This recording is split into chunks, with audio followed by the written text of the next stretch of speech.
Powered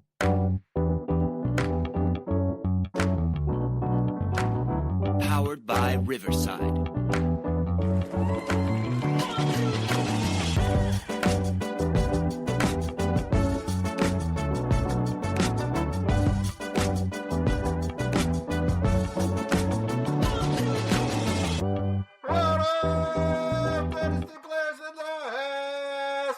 It's the Dynasty front office, and we are building you championships one trade at a time.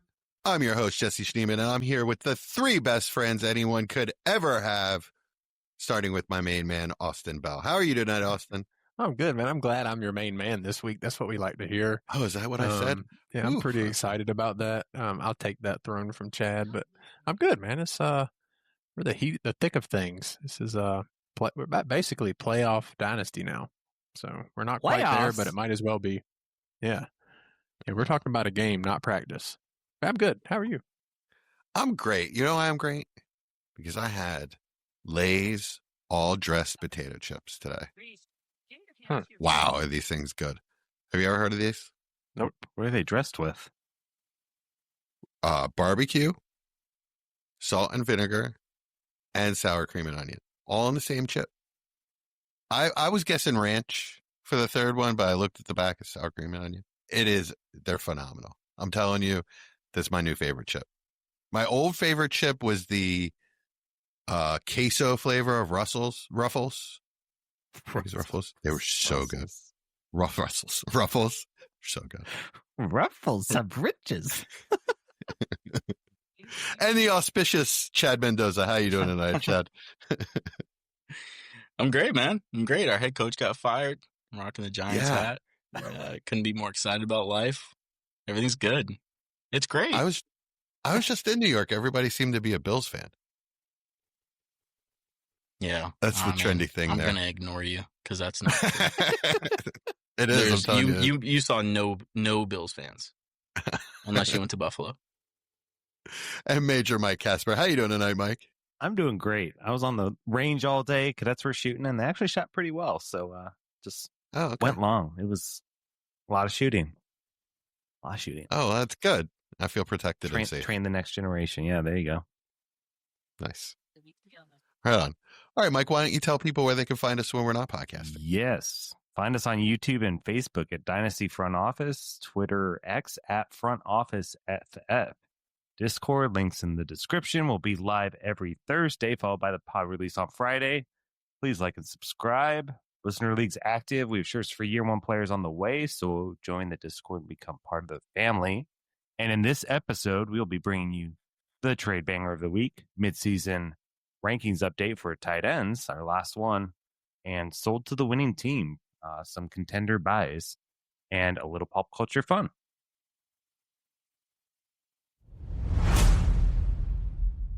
This is the trade banger of the week. The one deal that's too good, too bad, or just too wild not to talk about. If you've got a trade that shook up your league, send it our way. It just might be next week's banger. All right, guys. How's everybody doing? Good. Oh, great, man. Better than when Jesse asked. Yeah, I like to ask just because I feel like you guys give me the real answer and just entertain Jesse just for the hell of it. But I'll be honest, I'm the main man this week, so I'm gonna praise Jesse. Yeah, what's up with that? Anyways, never mind. I'm the talent. I'm the real talent, so you have to placate the talent. Gotcha. That's how that goes. Okay. Yeah. So for this week's trade banger, we don't actually have a listener email because the trade is mine. Yeah. It's one of those. I didn't get anything good, and I decided, hey, I like myself. I like my trades. I'm going to do one of mine. And in this team, or with this team, I'm like dead last. I'm in last place. Austin, I believe, is in this league with me.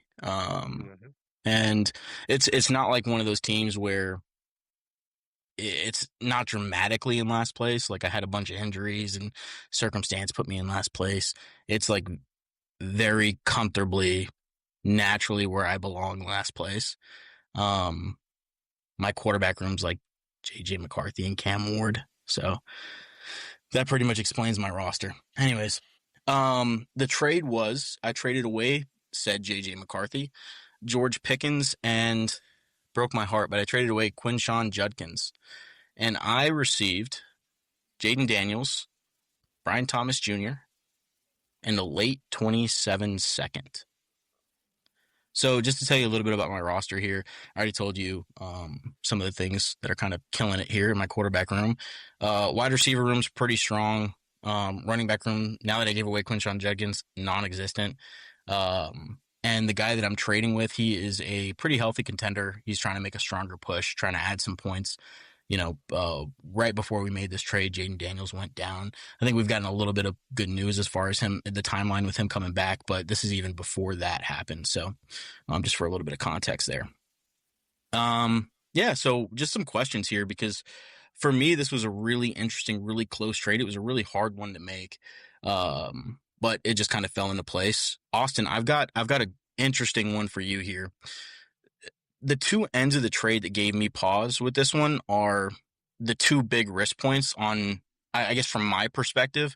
One being Brian Thomas Jr. is less of the, I'm going to take this to the house 2024 model, and more of like the 2025 brick for hands, mystical injury, sucks for some reason, Brian Thomas. The other one is that, Stefanski kind of stays in Cleveland. Or they find another head coach that's, also a kind of run first kind of guy. And we see Judkins turn into the 18 to 27 touch per game player that we think he could be. Which one is I guess, scarier for you? Which one do you think is the biggest risk on my end? I mean, the bigger risk is moving Judkins before what I believe you're getting close to his ceiling. I saw the stat this week, actually. He's like second or third in the league in seen stack boxes. And it's not on a per rate thing. It's overall. So, I mean, he's getting touches, but he's seeing 8 or 9 defenders consistently and still putting up usable fantasy production. So if we can see that offense become decent in the passing game, not even good, just decent in the passing game, which we've seen with Stefanski multiple times. And like you said, even if they bring in another coach, there's no reason to think the passing game couldn't be again.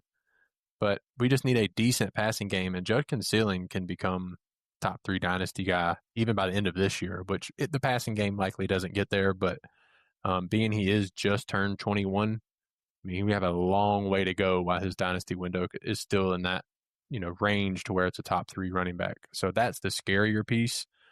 Brian Thomas, likely we don't see that kind of fall much further than he is. I mean, I think we're likely at the floor, because even in his bad games, he's still putting up decent production. So I think the scarier piece is getting off of Judkins before the ceilings is achieved. Yeah, that's kind of the way I think about it too. I think it's tough letting him go now, and that's why I'm so broken up about it. But yeah, Jesse, I've got another question for you. It's kind of another strategic question here, but when really digging into like the meat of a rebuild, to me, it's always like a tightrope balancing act, right? You're trying to figure out if a player is one that you should hold through sell opportunities, like we talked with Judkins. Maybe that's a good candidate for that, or you part with to maybe make more moves. You carry a little bit more risk, but it also can expedite the rebuilding process. What's the kind of main key points that you're considering when you're trying to decide which category a player falls in? So you're asking me who won the trade? No, I'm kidding. No, seriously though, can you paraphrase that question? Yeah. So basically, when you're in a rebuild, right, and you have a high quality prospect, how do you distinguish if this is a guy that you need to sell or that you should sell it high and take a little bit more risk onto yourself to be able to make more moves, or ones that a guy you should carry through the rebuild as a cornerstone piece? That's a really good question. So I don't really view any player as a player that I have to keep. So if a player gets to what I see as his peak value and I get an offer for that peak value and I don't think it'll ever get more than that, then yeah, I'll probably trade him. And that could be the same with Jaden Daniels or Brian Thomas or Josh Allen. So really, there's no player that I'm saying, okay, I have to keep this guy no matter what.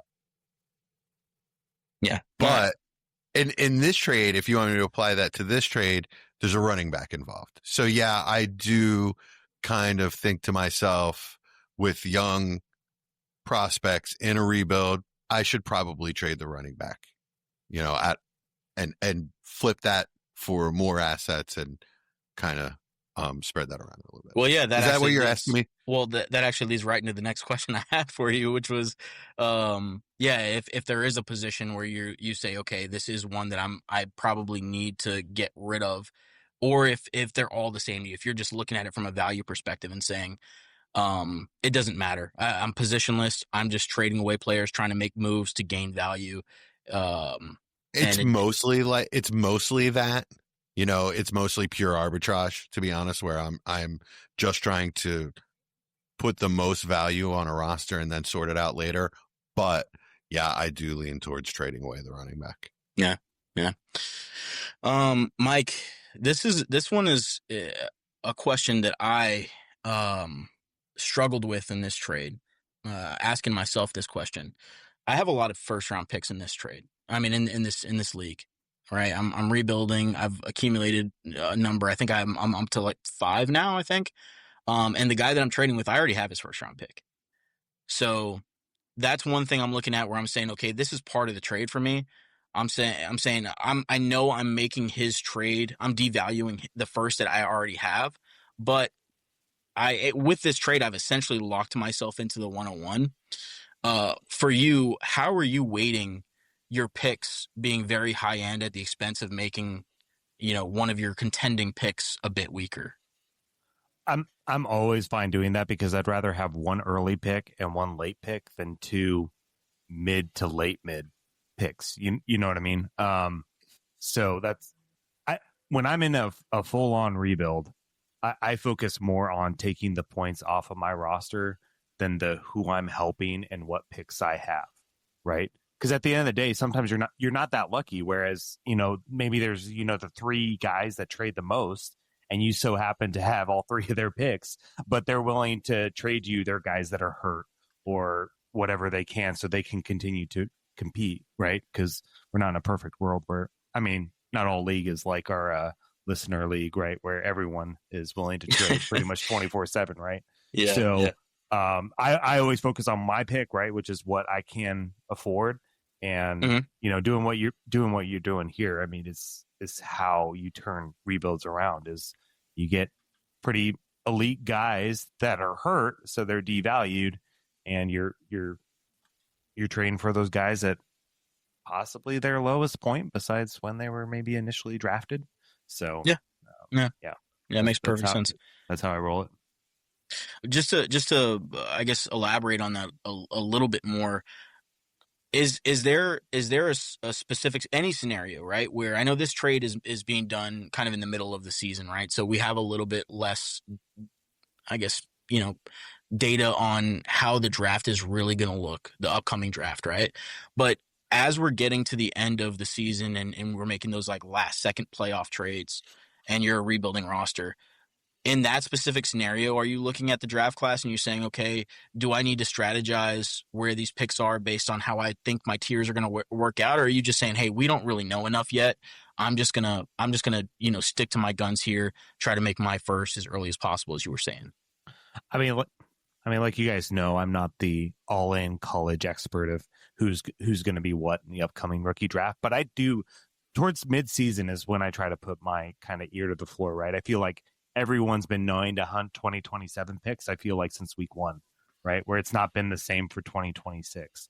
So, I it does take a little bit part, right? And I think we know, right, from the 2026 draft that 101 is going to be really important. So if I were in your shoes, I wouldn't want to do anything to risk it maybe being the 102, 103 with some of the players are there outside of Love, right? So that's my thought. And what came to mind when you said, well, all but secures me the 101. And I'm like, oh yeah, well then that's easy. Based off of what little I know out of some of the guys that could be coming out of the coming class. Cause it's not a great QB class. I mean, I think pretty much everybody knows that. So you're not going to have what we did, 2 years ago in the quarterback class. So. Well, and speaking of locking myself into the 101, the guy I'm kind of boxing out here now that I'm looking at the standings is Austin Bell, who is in second to last place in that league. Yeah, so that makes it even more intriguing. It's something I'm enjoying a lot more now than I'm looking at it. So, but yeah, I'd like to actually get Austin your opinion, and then Jesse, I'll come to you afterwards on it. But how do you play that kind of game? Is that something that I know you care more about the college scene at this point, but is that a game you're really playing, or are you just kind of, sticking with the game plan as far as how you see the picks, early, mid, or late? Overall, give me any pick. I don't really care, but because we don't know what we're doing when it comes to the picks, you can spend hundreds of hours and you draft this guy at 103 and you feel great and you realize you should have taken the guy that went 110. But that being said, in terms of value, which is in my opinion, the best way to play Dynasty, of course you want your pick earlier. Even if that does mean another pick you have becomes, instead of the 109, the 112, that you're not going to be able to pay that difference from the 9 to the 12 to go from 102 to 101. So I would much rather go ahead and secure my 101 than worry about if my pick, the other first I have, is 9 or 12. Because let's be honest, nobody knows what's going to happen in the playoffs. I've watched teams that I was 28-0 going into the playoffs and lose the first matchup. And I've watched teams where I've been the 6th seed and won the championship. So we don't know when that comes. Yep. So at the end of the day, control what you control. Like Mike said, get that 101, figure the rest out when the time comes.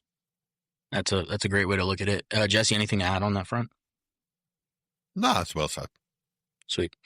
All right. Well, now it's, I guess, talking about the specific trade. Let's go through who won. So again, we've got me trading away J.J. McCarthy, George Pickens, and Quinshon Judkins. I received Jaden Daniels, Brian Thomas Jr., and a 27 second. Jesse, who won the trade? Just say it. I like team 2. Sorry. I just think there's a lot of depressed value there that's going to bounce back, and it's not even going to take a year for you to look at this and be like, And also, I think it's well known that you're a J.J. McCarthy lover. I think you overvalue him a little. Well, he traded him away. He got J.J. Oh, you're team 2? Yeah, I'm team 2. All right, you won. Never mind, Jesse's team 1 now. No. I think team 2 got a lot of depressed value, and it's going to look a lot better in time, and not a lot of time, actually. Once those players get healthy, I think they'll be fine.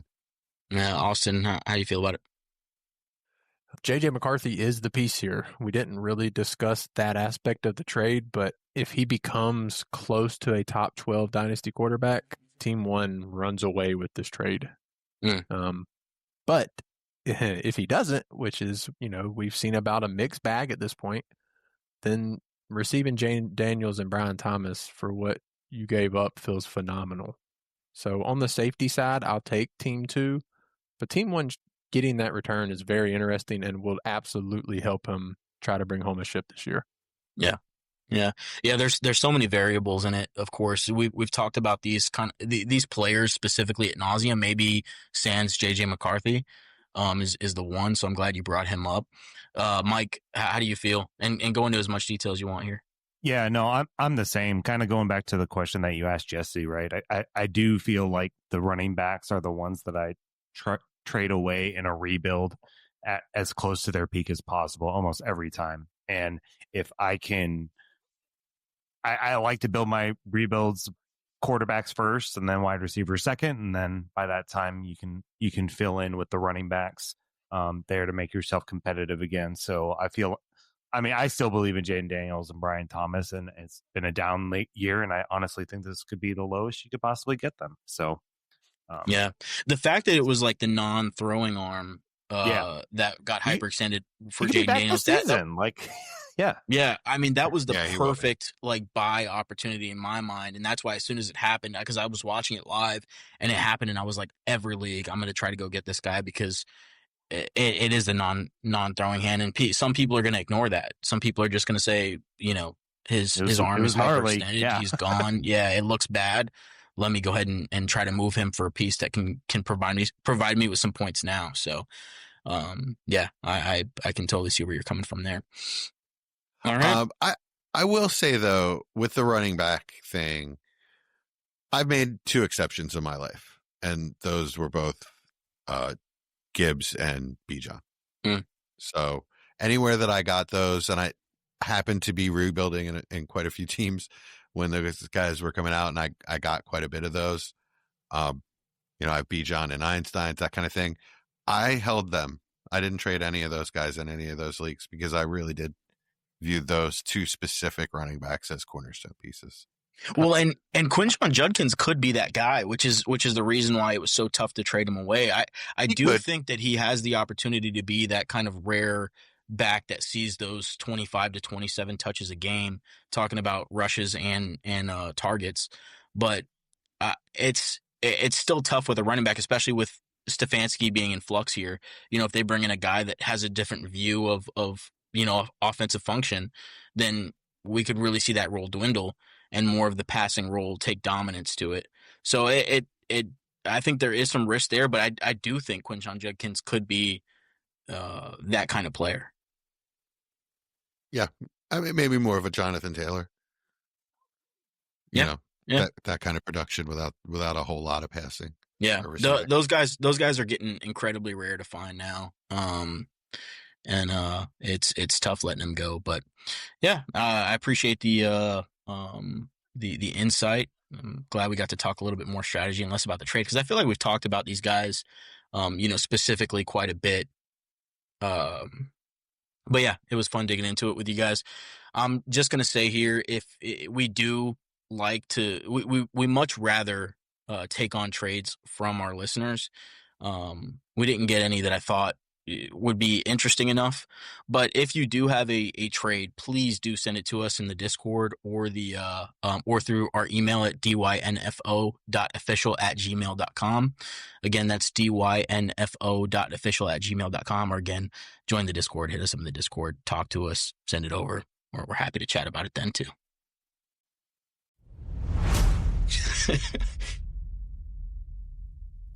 All right, Austin, you got our tight ends, right? Yes, sir. It's finally time to discuss tight ends. Sorry, you caught me off guard here. So we have our risers and fallers. You sure you're ready to talk about tight ends? Yeah, I pressed the wrong button. We're good to go now. I mean, really, we'll just start with Jesse. Who is your biggest riser? My biggest riser, I guess, was Pitts, up 11 spots to 6. Ooh, 6. Ooh. Yeah. Yeah, he's my biggest riser, but the guy that rose to the highest spot, I guess, would be Kraft. He moved up 5 spots to 4. And that's more of a name that I would rather. Well, I'd like to talk about both of those guys, actually. Let's talk about Pitts first. Do you guys believe in this season? Like, is he truly like a just right outside the elite tight end kind of guy?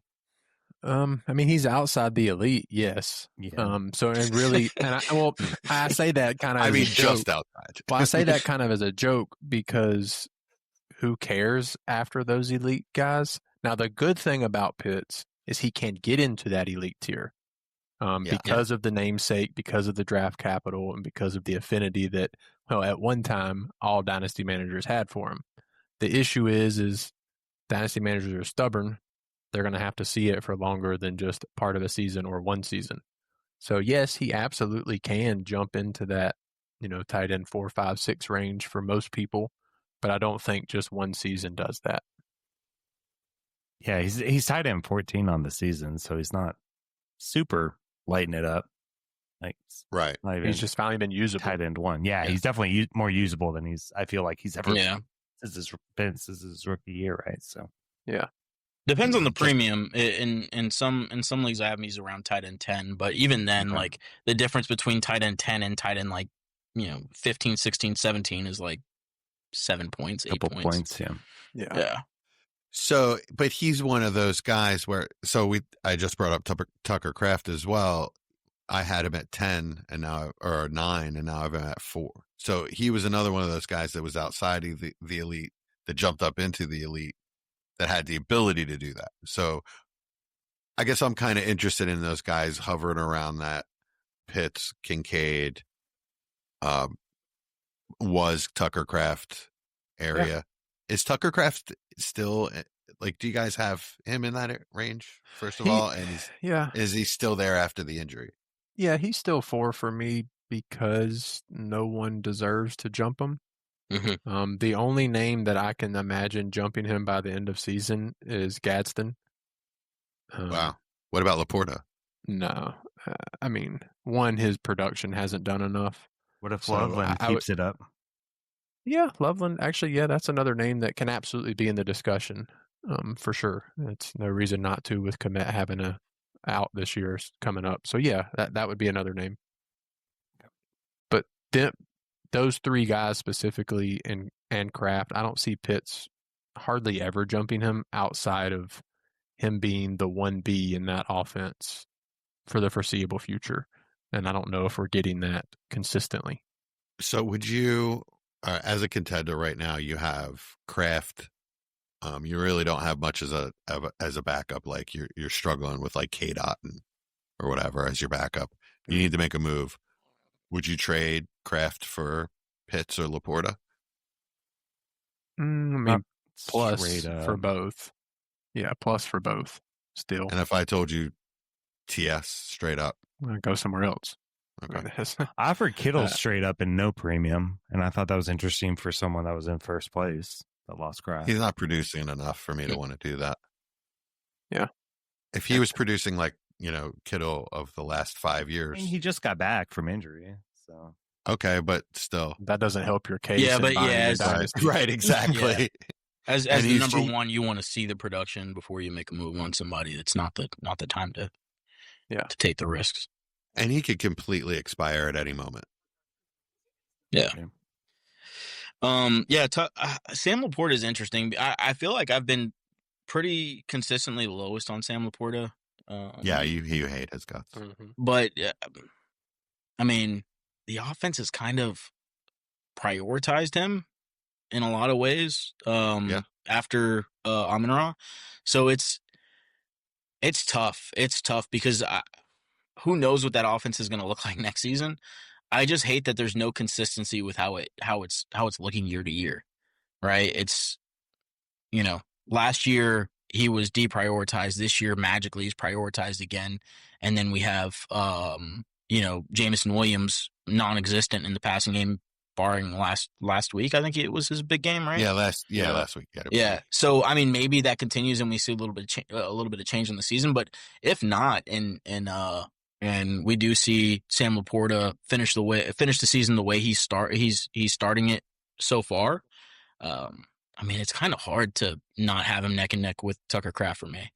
Yeah. I don't think it's magic. I think it's a play caller change. So Ben Johnson left. Johnny Morton is the new play caller, and Laporta gets prioritized. Johnny Morton gets demoted last week, and head coach, his name is Dan Campbell. Dan Campbell, seen on the sideline calling plays, and all of a sudden, JMO's prioritized. So it was less about Jameson Williams, and more about like Sam Laporta. Because even with Ben Johnson, we saw, Sam Laporta kind of up and down a little bit. True, he had a really good year with him. Yeah. So it's just interesting to me. I would love to see a little bit more consistency from him year to year, but he's still a really young player. I think for me, he's going to end up likely a scenario neck and neck with Tucker Kraft, probably dead even. Laporta and maybe Kincaid are probably two of the better buys out there at tight end. If you want to speculate on somebody that's young and could still be a great player. Kincaid's hurt right now too, so if you're able but he it looks like it's just going to be a short term, so even better buy if you can. Yeah.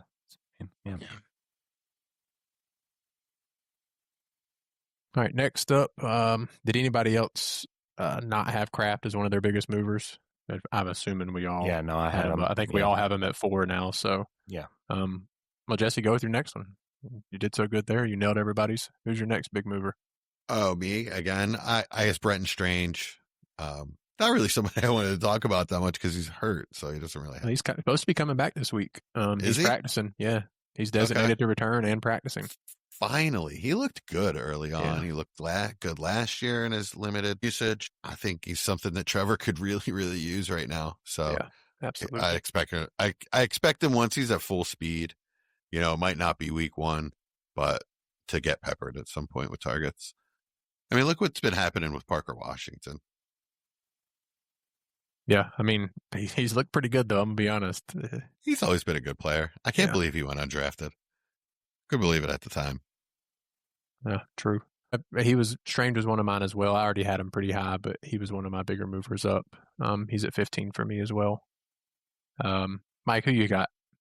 So some of my big movers, and I think we'll hit a lot of it, but I do have a point I want to make was Gadsden from 31 up to 7. And then I had Harold Fannin from 29 to 10.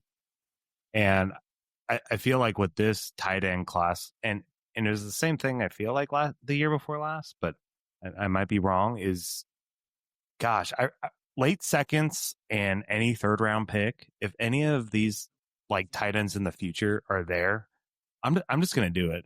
I'm just gonna hit tight ends there because of what we've seen from Kraft and Gadsden and Fannin. It's just all these guys that are consistently taken in almost the third round or later of most rookie drafts, that just their value is exploding, right? So, you know, I'm gonna avoid the 6th round running back most of the time, you know, with those third round picks and hit the third round tight end or whatever the case might be in the future. I think is I mean, Strange is how I'm going to do it. Yeah.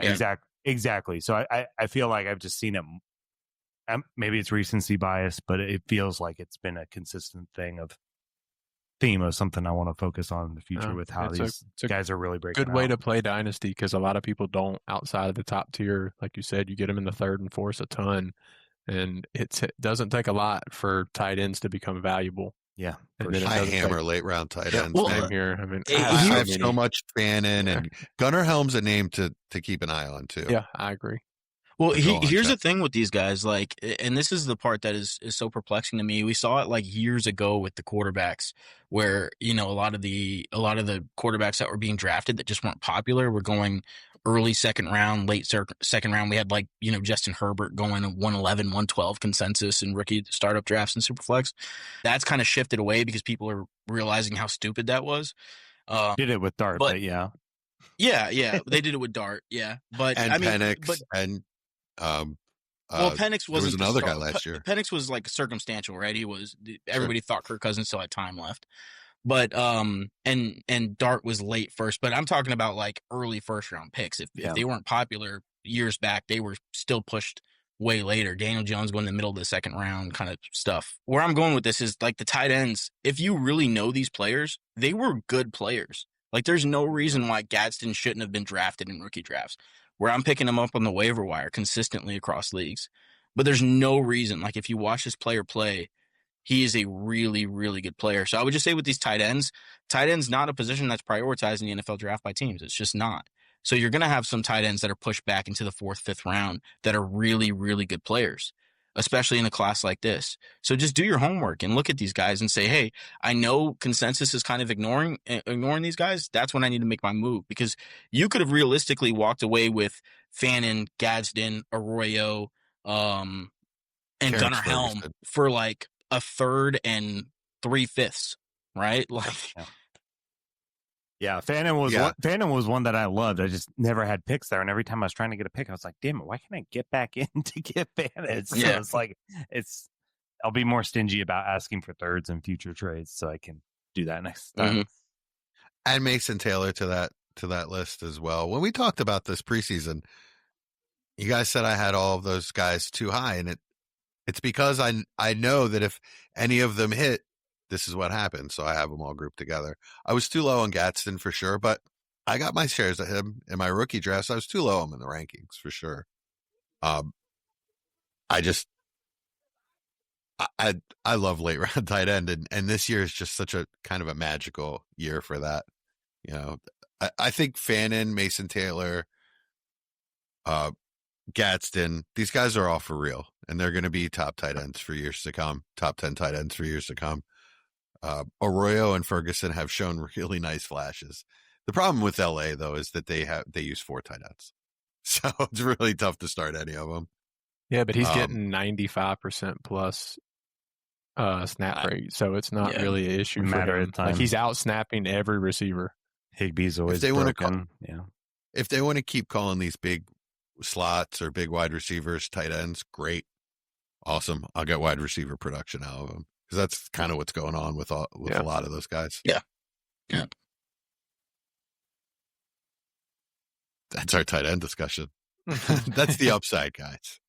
That's right. Well, I haven't gone yet, but I was about to tell you. I was going to say it's your turn. Yeah. No, I was kind of just joking. Yeah, we've touched on all the guys that I have here, except for 2 of them. And one of them is Jake Ferguson. I was low on Jake Ferguson. I just didn't see it. I know Austin tried to talk me into it a couple of times. But yeah, I moved him away in a couple leagues. Luckily, nobody else wanted him either, so I kept him in a couple leagues. But he's looked really good. He's looked really good, and I wonder if that's a byproduct of Lamb being hurt, and then maybe even with him coming back, I don't know if this production is going to be able to be sustainable, but I hope it is. Because he's looked really good, like I said. And then the other one for me, this is more me cheating the system a little bit here, less about the number of spots moved up, more about the quality of the spot moved up, and that's Tyler Warren moving from 3 to 2, jumping Brock Bowers. No, not Brock McBride? Bowers. Yeah, McBride for me. Oh, so wow. yeah. So I have them all 3 in the same tier. I'm happy with all 3 of them. I still think Brock Bowers is the most talented player of the 3, and that's why I have him in the front. Even though I really, really like the McBride the McBride situation, I'm going to wait to see who his quarterback ends up being. I really love all 3 of these guys. I just think the stable situation of the Colts is awesome. Tyler Warren is so consistent, and everybody in that offense is eating. It's not like he's being hyper targeted. He's just a hell of a player in a really defined role like everybody else in that offense. And I think he's so safe. I was so big on Trey McBride, but watching Brock Bowers is different. Mm-hmm. He's the most talented tight end in the league because he's also not just a big receiver either. He's also a tight end. Also, so is Tyler Warren as well. That'll keep him on the field. But Bowers is just so good, just big and fast and bowls people over. That one touchdown when he really came back the week, he had 2 touchdowns, or was it 3? Oh, and then he had the toe tap on the sideline. He's incredible. He's incredible. Yeah, he's just, to me, he's the most talented in the league. Yeah, I agree. It's my turn, I guess. The only name that I really have as a big mover is Juwan Johnson. I got him up to 20, and he was 36 for me previously, but he's like tight end 5 on the season, and he just keeps producing every single week. I guess at some point we have to take it serious. Anybody else believe that he can be a real guy going forward? Is he signed after this year? That's a good question. Y'all talk. I'll figure it out. All right. I mean, he's a tough one because it's all about the name value with him, right? Like if you can get him cheap and you're competing, he's like the perfect guy because you can likely get him, on a decent amount of teams or off of a decent amount of teams that are, not competing rosters. Cause I don't think a lot of people saw him being a piece that you needed on those kind of rosters. Which is just perfect. But yeah, I don't know. I don't know. I don't watch enough of Saints. You don't watch the Saints every week of the Chad? Saints to really make a judgment call on that. I definitely need to though, because he's a guy I don't have very many shares of, and if he does take off, I can imagine this buy window not being very, very long. So definitely the production has been awesome. Athletic player, makes big plays. He's, I believe, second in the league in drop rate. Yeah. I mean, he only has 60 targets and 43 catches, so I feel like it can't be that high of a drop rate. I believe that's what I heard on reception perception. Yeah. he does have. So he just signed a contract this offseason. I thought that's what it was, 3 year, $30 million. So he's got this year and next year for sure, and then they do have it out after next year. He is 29. I didn't realize he was Correct. that He is old. 29. Yeah, he's an older guy. I give up a couple thirds for him. Did you give up a second? I think it's going to take more than more than thirds. There's other tight ends I'd rather have for my second. I agree. I agree. There are other options I'd rather have, but it's that's easy to say in a vacuum, right? But a lot tougher to say in a league. He's producing. The interesting thing about him though, and I love talking about circumstances of players because the Saints are the situation, probably most extreme in the league where there's going to be so much turnover, so much change in that offense. It could look completely different a year from now than it looks right now. So is that a player that I'm willing to invest in and hope the future outlook looks the same as what we're seeing right now? I don't know. But again, I have no shares, so I can't really. I'm probably a little bit biased on that. I have a couple shares that I lucked into off of waivers, and I would trade it for a couple of thirds probably. Yeah, I mean, if you're not a contender, it's definitely the smart move to make because as we just discussed, you can draft guys like Fanning and Gadsden and, Helm and yada yada in the thirds if you're not contending. But as a contender, I think paying 2/3 for the production you're getting in the tight end position, especially in a bigger premium, is also smart. They could easily draft. It doesn't even have to be another tight end, just other weapons that they prioritize more the passing game next year. Yeah, they're going to be drafting. They're going to be bringing in guys. The offense is just so depleted at this point that it's going to look different. Yeah. I do want to ask you though what you thought about Shuck. Me? He's got you guys in general. He's got 2 games under his belt. I thought he looked pretty good last week. Yeah, I mean he looked really, really good to be honest. For what I expected a below average quarterback in his second game, and he evaded pressure really well. He was able to move up and down through the pocket, which is really unorthodox for rookie guys to be able to do well. And then still looking up the field to find his targets and throw. I mean, most of his big plays came after he evaded pressure in the pocket to find an open window for a receiver or a tight end. So, I mean, that's exciting to see because most rookies, though he is 26, still a rookie. Yeah. That's promising because that's usually a really tough thing for rookie guys to come in and quickly do. Yeah, if he can keep this up, keep the ground rolling, or hit the ground running, keep the ball rolling, keep the ground. If he can keep the ground rolling, I'm like, that's pretty impressive if he can do that. Keep his balls. Limit the turnovers, but I mean, he's still playing big boy ball. Threw the ball downfield, deep strike to Olave. I mean, it's not just dink and dunk kind of training wheel stuff. Yeah. So pretty excited. Would you guys look to try to trade some of your shares off if this keeps up?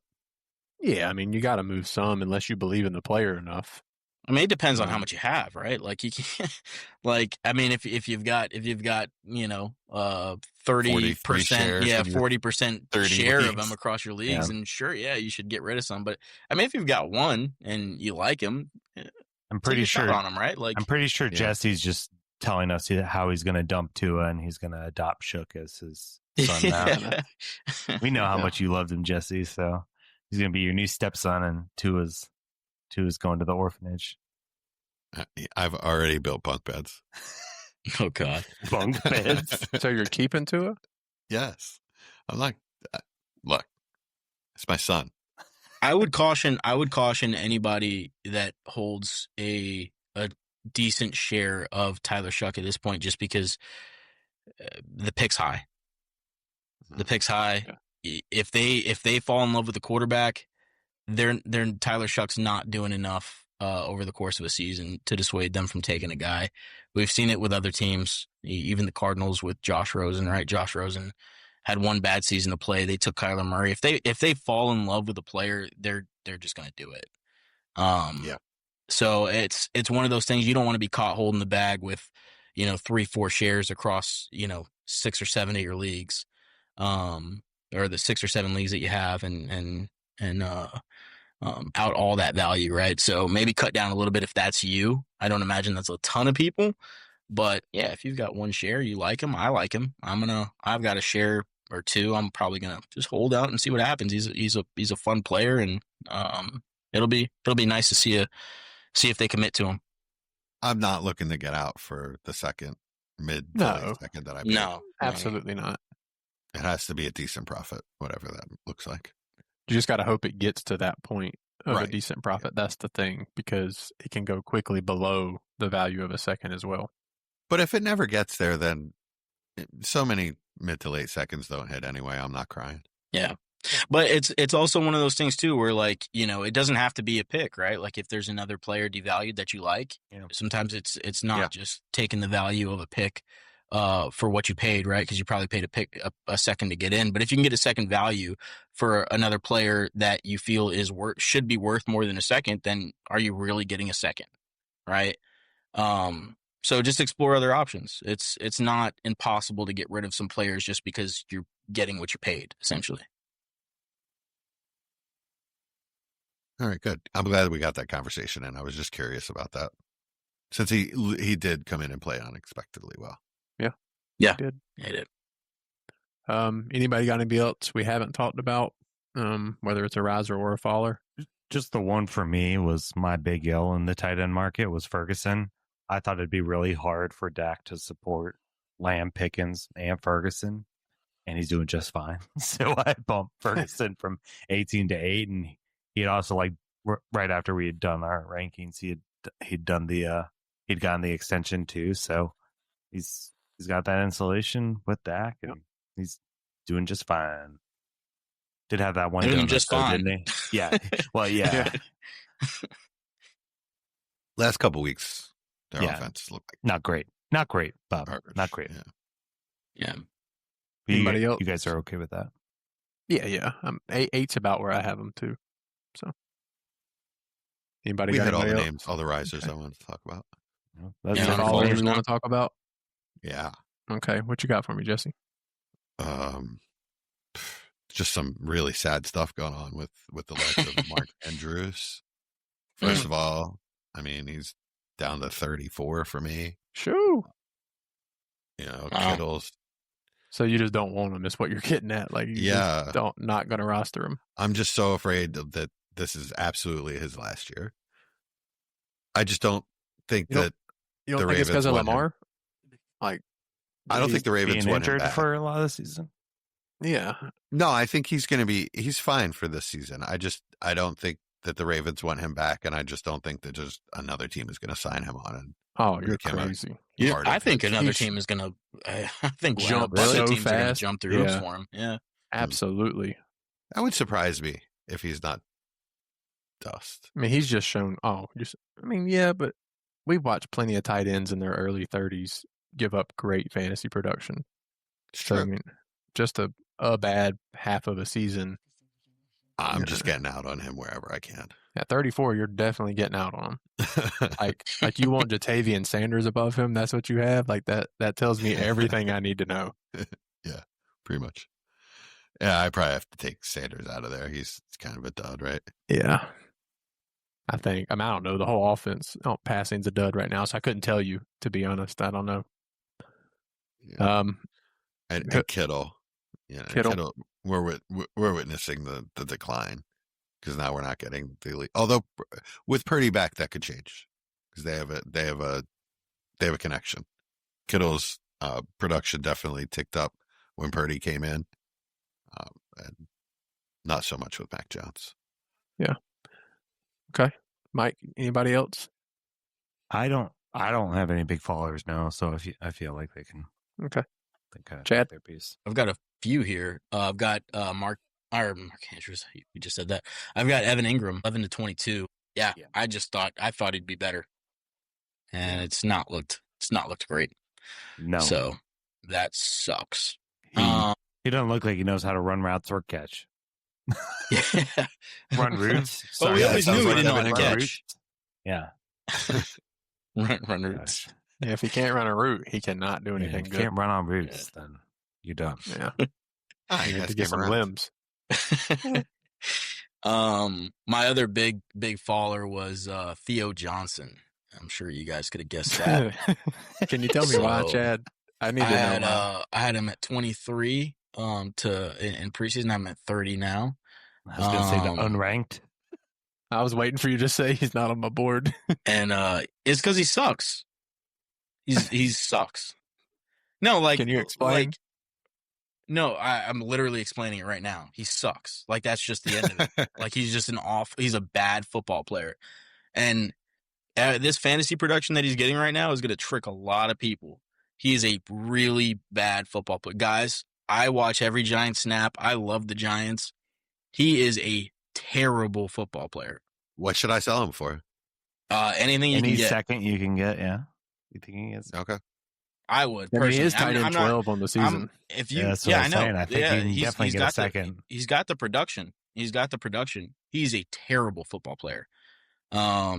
So yeah, Smack I mean, your mom on the sidelines or something. Like, jeez.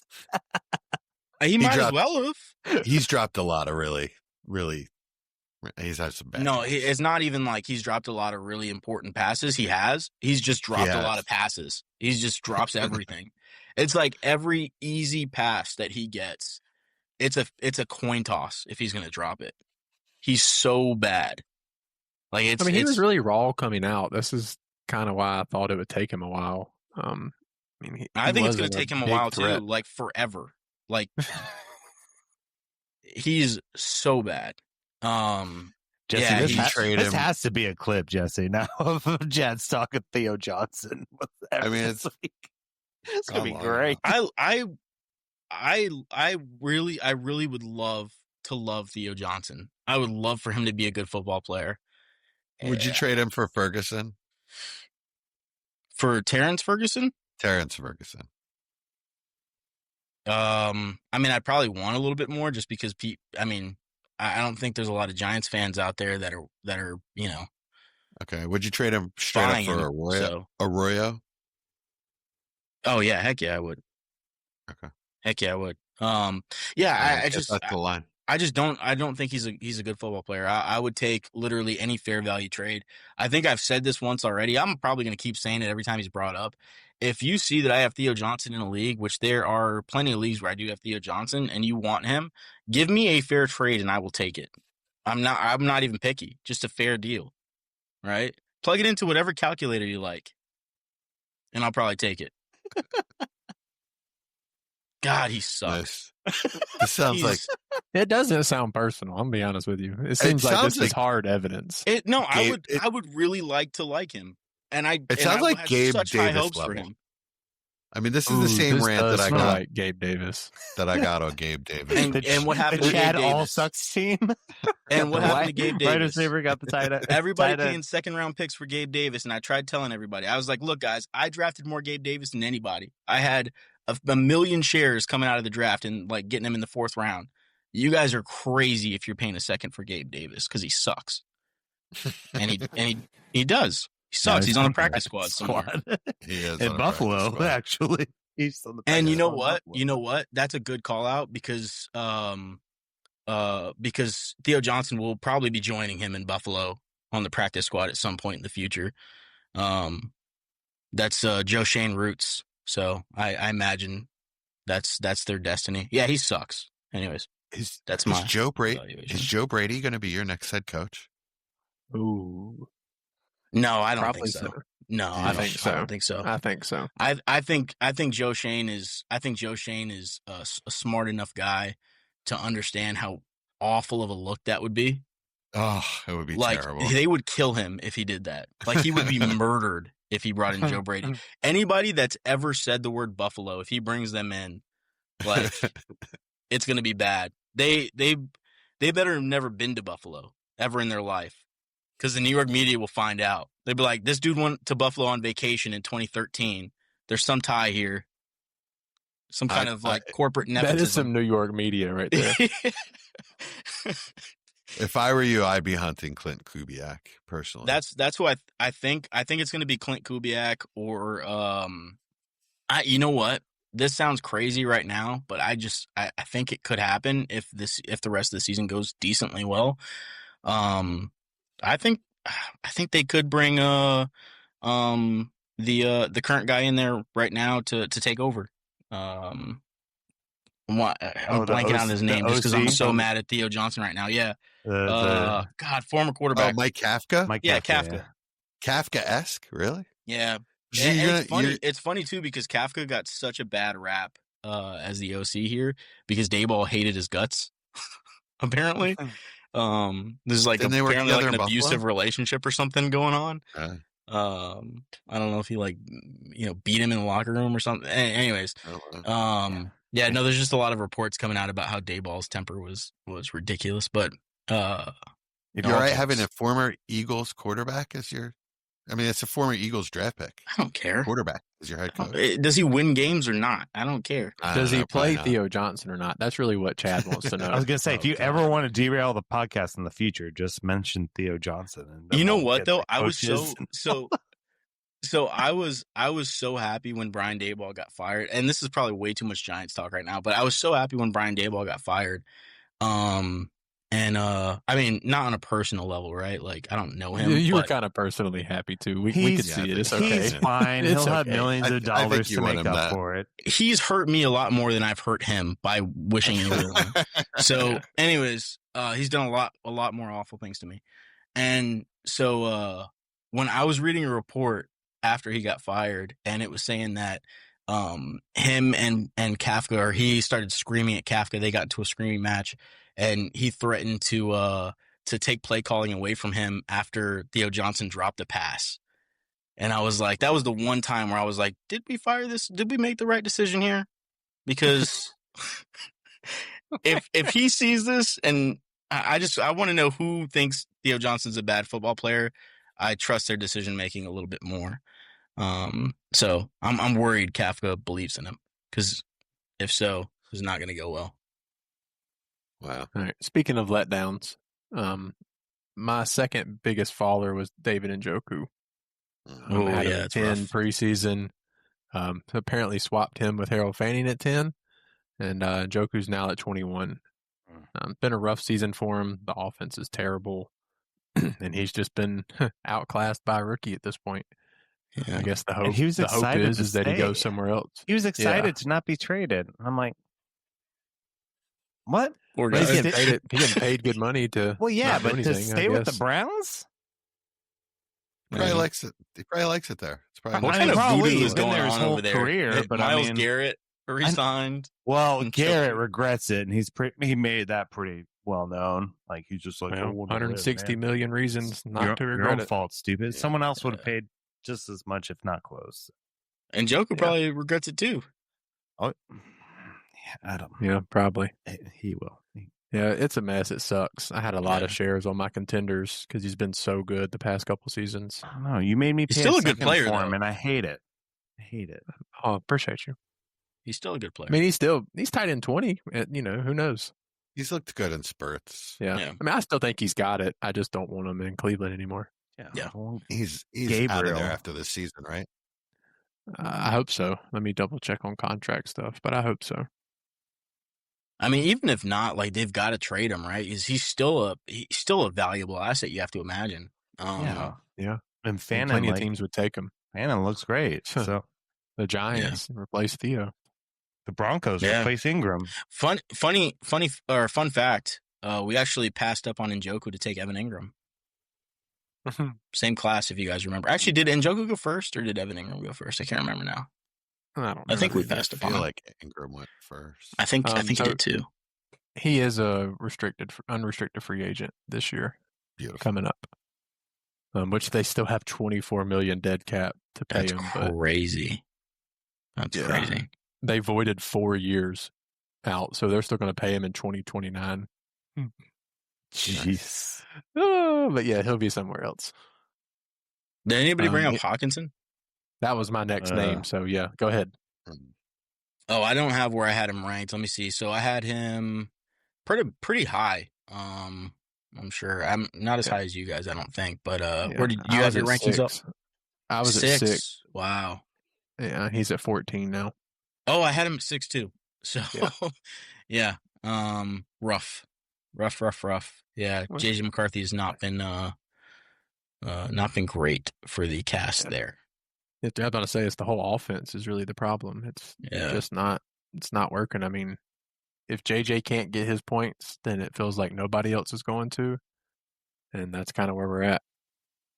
I mean, I don't see him on my list. Okay. I told you that a couple weeks ago.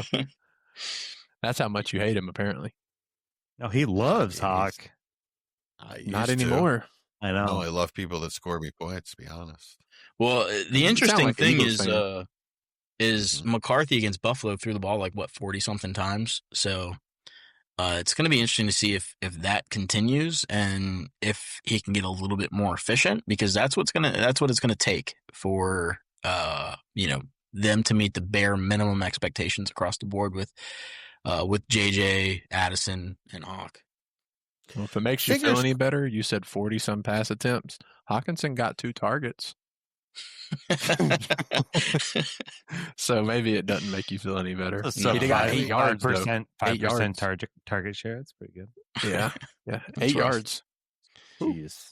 Fingers crossed that he starts to figure some things out, man. He looks really bad in experience. I mean, he was raw coming out. I don't know. Yeah. This is going to take time.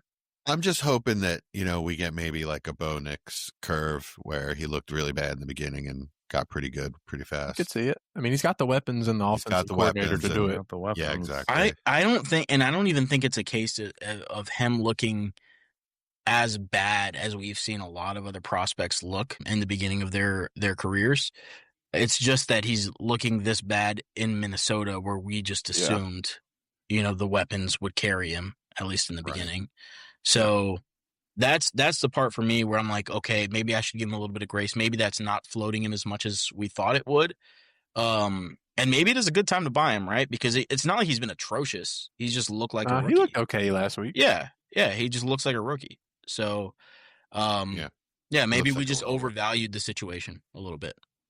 Which is rightfully so. I mean, we all agreed it's probably the best quarterback coach in the league, one of the best offensive coordinators in the league, and arguably the best skill position group in the league. Yeah. And we're not seeing any of it come to fruition. So you could be right. This could be the perfect time to buy him, especially on a rebuild team. Take a shot, maybe move one of the bigger name guys and try to see if you can get that plus a couple good assets with it. Yeah, because it's funny too. It's funny because like I've went to sell him in a number of leagues, not in a number of leagues, but to a number of people in a specific league, and I keep getting the response back, I'm not a JJ McCarthy guy. And I'm like, what does that even mean? Like, it means but not a believer. We don't know that. We don't know that he sucks. I mean, you're telling me there's no situation where you're just willing to take the risk. What if I would have been like 2 seconds? Yeah. Like, I mean, I'm not a JJ McCarthy guy, but I might do that. Depending on where the seconds are. Yeah. Don't be that guy in your league that just like knocks off players. I'm like, hey, any interest in JJ McCarthy? And you're like, no, none at all. Just don't want to even talk about it. Don't be that guy. And we all have those guys though, so can't be too hard on it. Yeah. I mean, I might tell you, I don't love them, but what you like. I don't love them, but what do you got? That kind of thing. Yeah, that's kind of what I normally say. Yeah, at least explore things, guys. I mean, I wasn't gonna let them go cheap anyways, Absolutely. but at least explore things. Be curious. All right. Anybody else just looking at our list, I feel like we've hit everybody that we all had. Hold There's on, a lot can of we tight just end talk. go back to what Chad just said about exploring things and being curious? Depends on where you bring that. Well, there's a time and place for everything, guys, and it's called college. So now let's move on. Okay. Just a little. On that segment, that's been tight ends.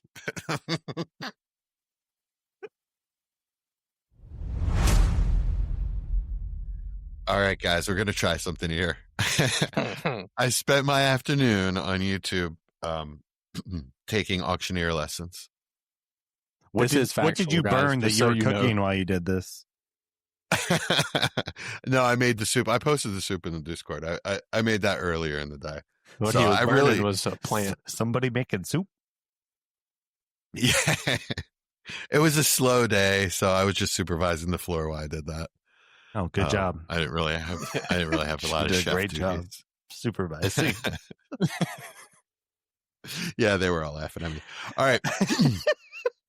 So this is contenders buy, and we're gonna buy contender buys, and you guys are gonna bid on these guys. We're gonna auction them off. So this is Chad. Please unmute yourself for this segment. Like I don't want to. Entirely going to depend on you guys actually bidding once I start this. Okay, so we got to talk. yeah, so you just have to say bid I thought I was raising when my you hear a hand. price that you like. Okay. Okay. And I'm just gonna, like any auction, I'm gonna progressively go up, and then once I feel like I'm not getting more bids, I'm gonna say going once, going twice, and then sold to whoever. So we're all a contender. The picks we're giving up are contender picks, and Yes, exactly. 0.5 premium if we're talking tight ends. And we'll just say for each one of these players that I bring up, this is kind of your load that you have to spend. So this is what you have to spend. This is the one player you can really acquire.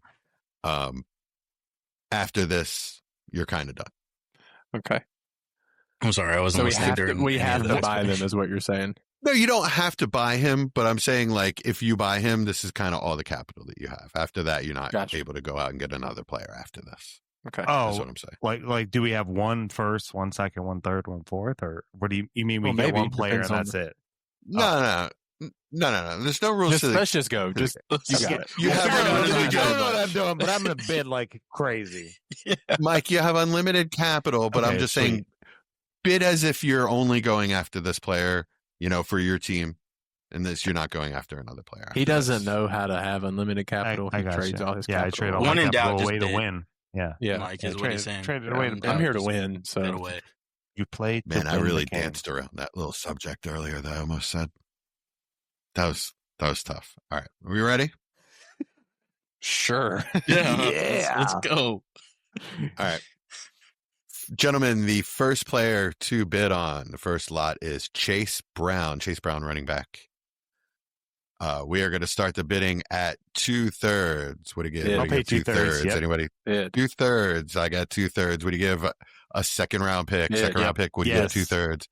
Second round pick. What do you give? 2 seconds. 2 seconds. What do you Yes. give? 2 seconds. Chase Brown Bid. bid 2 seconds. What do you give? First. One first round pick. What do you give? What do you give? First round pick. What do you give? Anybody? I mean, Chase what's Brown. the context? First round Yes. pick. Playoff, Late your first round pick. What do you give? A late Playoff first round pick. Late first, yes. Yes. Bid late first round pick. What do you give? What do you give? What do you give? A late first round pick and a third. Late first round pick and a third. What do you give? What do you give? Anybody? Chase Brown, late first round pick. Going once. Yes. Chad Mendoza. What do you give? What do you give? Late first round pick and a second. No. Anybody? What do you give? What do you give? Late round Oh, wait, first round don't pick and a second. I All right, forgot first not round. talking is how you don't bid. First round pick and a third going once. First round pick and a third going twice. Sold to Chad Mendoza. Chase Brown for a first and a third. You know Man, what's that funny? guy I've been beat to it. a lot of auctions, and for some reason in my head, I just was like, you know what? I need to tell the auctioneer I'm not bidding. Guys, no, I'm done. I'm not doing it anymore. Oh, thank you for letting us know. Out of everyone, I kind of assumed that you would know how this worked. Yeah, I've been I to a know, lot of auctions. I've never been to a real lot of auction. auctions. Yeah, ever. Yeah, I've never been to one. I've been the one. It was as a state auction. It's like how horse sales are. So, like, they have the Oh, yeah, auctioneer and that's what I everything. assume, yeah. So. Were they as good as Jesse though? Oh, they you can't even understand what they're saying. So, yeah. I don't know if that's better or not. I imagine in like the auctioneer world, they're miles better, but I'm just going to Yes, say of Jesse's course. But if better. you can't understand, like, how do you know they even like picked you or saw you when you, I don't know, put your thing up? Like, They point at you and They you point like, at you, yeah, yeah. they point at you and they have like an electronic. And they have like these weird little gestures and shit. yeah. okay. Like Jesse Stuff. done learned it all. Anyways, yeah. Yeah, look up It- videos. If you've never seen like an auction before, look up like a horse sale auction. A what? And it's going to be like a horse sale auction. Okay. Like Thanks. it's pretty incredible. Like it'll get up to like $1 Austin million. got that. Thanks, Austin. I got it too. This is a family show. We're over an hour. I love horses. It'll get up to like $1 million, and like you'll start like, they'll start just going like rambling. And you're like, I don't understand how people are spending this kind of money and just don't understand what's happening. Like it's So have you ever bought It's a too horse much. at a horse auction? yes, yeah. Out of Brag luck? about it. Out of luck, though? I mean, What? was it like one out of luck? Like, was it one of the slower speaking auctioneers or? No. But we did bid online though, instead of like Okay. doing it. I mean, because you can do it in person, but now they're all high tech, so you can like just sit in your chair and do it online. I gotcha. Yeah. Okay. All right, so All right. Chase So Brown. first and a third for Chase Brown seems a little steep. I would never pay that. Then buy him in Darlings, Chad. Jeez. Well, I I've don't been have trying a to- first in Darlings. Number one. I've been trying to sell him and- for a playoff first. I can't get him. Here's the context. If I was a very competitive team, like a very, very competitive team where I felt like I was a favorite to win and I needed a running back, let's say I had Amari and Hampton, right, where that situation's kind of getting sticky. Chase Brown's playoff schedule is very enticing. And P. Just Ryan's bring it up hurt. here. Like he's gonna. Yeah. I don't Yeah. understand. Like he's And been Burrow's crushing. practicing. Yeah. Yep. Like And Burrow's he's coming such a back. good Like, buy. I mean, it's like his schedule from now until week 16 is Pittsburgh, New England, Baltimore, Buffalo, Baltimore, and Miami. It's very enticing. New England's tough. They're really good against Baltimore's the run, getting better now that they're getting healthy. Yeah. So but still, I mean, still, but Miami, the like thing for with Brown championship, is- like the passing game is where he's going to feast. So, Yeah. I'd I be mean, excited what, about like 2 weeks ago, he got like 19 targets or something? yeah, it was crazy. Yeah, so I mean, the first feels great. I wouldn't That wanna pay was anything that was over it. hyperbole, by the way. He didn't actually get 19 Yeah, targets. I so. know. Anything over a first feels like I'm just overpaying you for an asset that's worth a first. yeah, But I you know, agree. sometimes you got to get a deal done. And Yeah. at the end of the day, as much as we praise thirds this segment, you know, it's not the end of the world to No. give a third to make a deal done. no. Yeah. If a third Agreed. separates you from making a deal or not, and you're a competitor trying to win a championship, you probably shouldn't make the deal. Yeah. Is the way I I see agree. it. Yeah. So Agreed. All right, auctioneer, what do we have next? Well, I want to make an offer to Mike. Well, sorry, sir, your duties are elsewhere currently. Yeah. Mike, and do you I said consider- it was hyperbole. He actually had 14 targets, so not too far off of 19. No, you're not too far off. Jeez. Mike, do you consider Justin Fields? No. Ugh. Would you consider Justin Fields? For No. And a first, maybe. And, And a a first and a first, you're third, fine. yeah.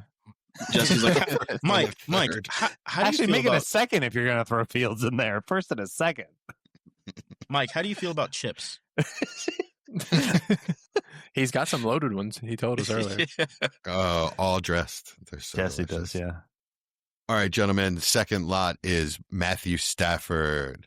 We're going to start the bidding at a third round pick. What do you give? What do you give? Bid. A third round pick. Bid. Bid. What do you give? 2 third round picks for Bid. Matthew Stafford. What do you give? Bid. What do you give? What do you give? A second round pick. Bid. Late Bid. second round pick for Stafford. Bid. What do you give? What do you give? A mid. What do you give? Bid. A high second round pick. What do Bid. you give? A high second. Bid. What Bid. do you mean? What do you give? High second, like early second? Like early. Early second.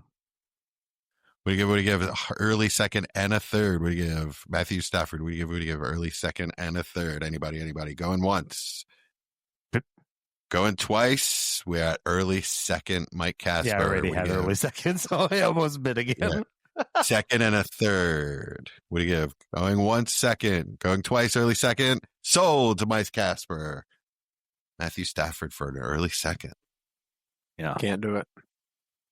Early, I'd give 2 late seconds. I'd do one early if I had to. I just wouldn't get near first.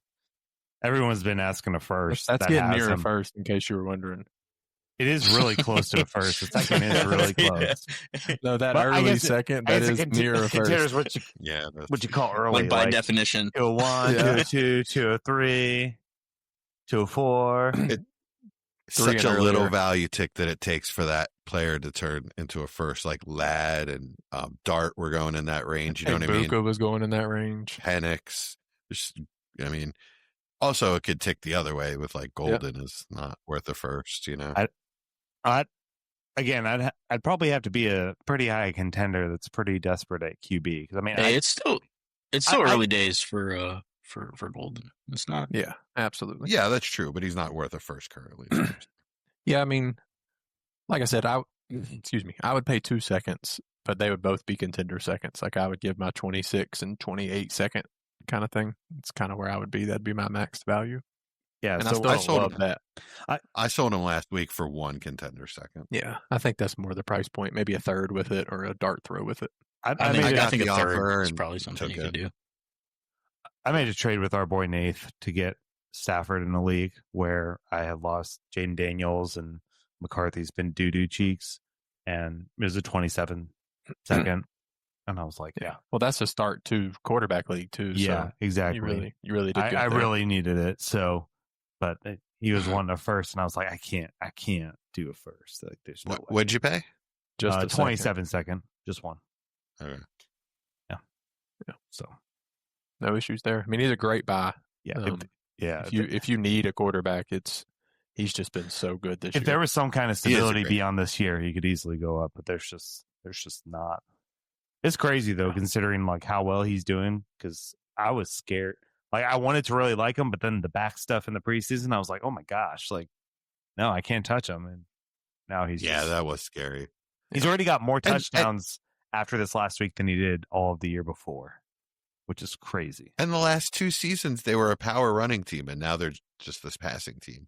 well, they I mean, realized maybe their they running told- backs Devontae aren't Adams good. and Puka, like Yeah, makes it maybe they pretty- told you that by signing Davante Yeah, Adams. But I don't know. The more I look at NFL offenses, like the good ones, like the Rams and the Eagles, the more I think they're just messing with. I think they're just. Sorry. That's hilarious. I'm glad Chad wasn't listening. You guys are all haters. 10, I think they're just 10 messing points with is a the good analytics. offense. Oh, Michael, don't. But let's Your not team get down hasn't- this. your We had team a hasn't- good we time. already talked about the team Giants hasn't for won 15 anything minutes. since you were We talked about the child. Giants for way You're too just long salty because we already. beat Let's you, not but do continue, this, guys. Jesse. Yeah. Michael, your team hasn't won anything since you were a child. Okay. Okay, you were talking. Mike, why'd you do You were this? talking about the reigning Super Bowl champions, I right? don't know why you're bringing the up absolute last most year's stuff. unstoppable offense in the NFL last Austin, year. you're egging La- us on. Last year? Gosh. He's talking about last year's stuff. About I know. this I, year's I was offense. making a point that I completely forgot because every time I bring up the best team in the NFL, y'all just have to hate. So, whatever. Can somebody write down this time so we can edit this out? Well, we're talking about the Rams, the best team in the NFL. Yeah, Oh, he is. That's what we're bringing up. Or the Seahawks. One of them. I'm not sure which one They got destroyed in the playoffs last year. If you guys don't remember that. last year. I don't The remember Rams? last year. No, at they all, almost to be beat honest. you as You far should. as I You should remember last year. do you remember the Auctioneer, snow what do we have next? in your pants when Stafford was thrown? I also like Darnold as a buy. Yeah, Um, Absolutely. I just kinda He's more wanna throw that expensive out though. there. He's not he's on the definitely a list. first though. Yeah. I mean, he's probably a first and a It's prob- second. yeah, Right? at Yeah. least a first and a second. Yeah. As good as he's been, honestly, as long as it's been now, feels pretty secure.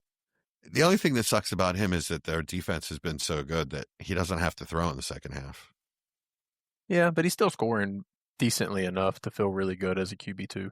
Oh, yeah, absolutely. Yeah, I'm very happy with Darnold. All right, I just had to shake that off. I had to bring somebody up. Shake that off. Good job. Proud of you. All right, gentlemen, the next lot up is Travis Kelce in a 0.5 tight end premium league. We're going to start the bidding at 2/3. Can I give? What do you give? What do you give? 2/3. Bid. Travis Kelce. Yep, Anybody? bid. Bid. What do you give? Late second. Travis Kelce. What do you give? Bid. Late second. Bid. Yeah. Bid. What do you give? 2 seconds. 2 late seconds. What do you give? What do you give? 2 late seconds. Travis Kelce. What do you give? 2 late seconds. Travis Kelce. Anybody? All right, we are at 1 second. Austin? Going once. What about Anybody? a 2 mid-second? seconds. Going twice. All right, we've got mid-second, Mike Casper. Anybody? What do you give? What do you give? 2 seconds. What do you give? A high second, Travis Kelce. What do you give? What do you give? A high second, Travis Kelce. What do you give? What do you give? A second and a third. Mid-second and a third, Travis Kelce. What do you give? What do you give? All right, going once, mid-second to Mike Casper. Going twice, mid-second to Mike Casper. Sold. Mid-second to Mike Casper. Travis Kelce. I think that's cannot fair. resist them old players. Nope. Just can't do it. I think it's fair. I think he's worth a little more than that. We're talking about contenders. Wow. Like, because he's playing really well, and I just think I trust him. Yeah, I guess. Out of players in that range, I mean, for your second, I also sold Goddard for a second. Would you rather have Goddard or Kelce? Either. They're playing some Really? they're playing some really tough defenses coming down the stretch here. I'm not. Yeah, I mean, I guess Kelce. At least I feel better about the offense. Kelsey Goddard's always been playing destroys tough the Broncos defenses all year. And actually, that plays in Goddard's favor because that's when it. That's I was when he talking gets about. Yeah. I was talking about the Chiefs. Oh, the Chiefs. Okay. Yeah. Yeah. I mean, I don't know. I'm not buying. I'm not buying Kelce for a second. I'm just not doing it. Yeah, it feels like the last year. I mean, if it's week 15 and my tight end gets hurt, please don't happen. Sure, at that point, if Kelsey's my only option, that's what you do to win a championship. But right now, If you just lost Tucker Kraft and you're reeling, you're starting Mason Taylor, hoping Bretton Strange comes back. Yeah, Check. I mean, you're telling Who me you it's a trading for? mid-second too at this point. Like, Yeah. You're You're telling me there's no other player good out about it. there that you can get for a second that can contribute to your roster for in future years. Like I just don't. I mean, You'd Travis rather- Kelce is the epitome of a dead asset. You're like, Yeah. I mean, So Juwan Stafford's Johnson, you'd pretty rather close have- too. yeah, but I mean, maybe though, but maybe. Yeah, but I mean, Stafford could have another year in him, and Stafford's an elite quarterback. Like it's just more likely that the fall off is going to be, more gradual. Tight end is just one of the. I mean, any skill position like wide receiver, tight end, it's just so volume dependent based on scheme. Like quarterback has the ball in their hands, every play. So it's just safer for me. I just fall off at any moment if they go back to the running game. Well, They you're really could. What are you talking Stafford. about? Stafford? For Stafford. Yeah, the elite I mean, but what's a production. fall Absolutely off? could. Because he's like a top 5 quarterback at this point. Like a mid-range Yeah, what was quarterback he is last still a year? second is worth that, right? Like it's not like. Yeah. I mean, for him not to be worth it, production wise, he would have to really, really, really fall off. Whereas like Travis Kelce, we've seen like him not look like the same player. It's just kind of getting forced at this point. He's had some splash plays. I don't see it. I don't see it continuing in the next season. I just don't see it. Maybe I'm wrong. I mean, I agree. Stafford could. I expect Stafford to retire in the offseason, basically. Like if I'm trading for him, that's what I expect to happen. I expect Yeah, the same that's thing fair. for Kelsey. Yeah. Right. Both expiring assets. I'm looking up Kelce right now because I think his numbers are worth it. Who else, if you need a tight end, who would you rather? Juwan Johnson, or would you rather have him than Kelce? For the price, probably. I'm getting a third. He's tight end I'm paying a 5 third. right now. Yeah. He's putting up good numbers.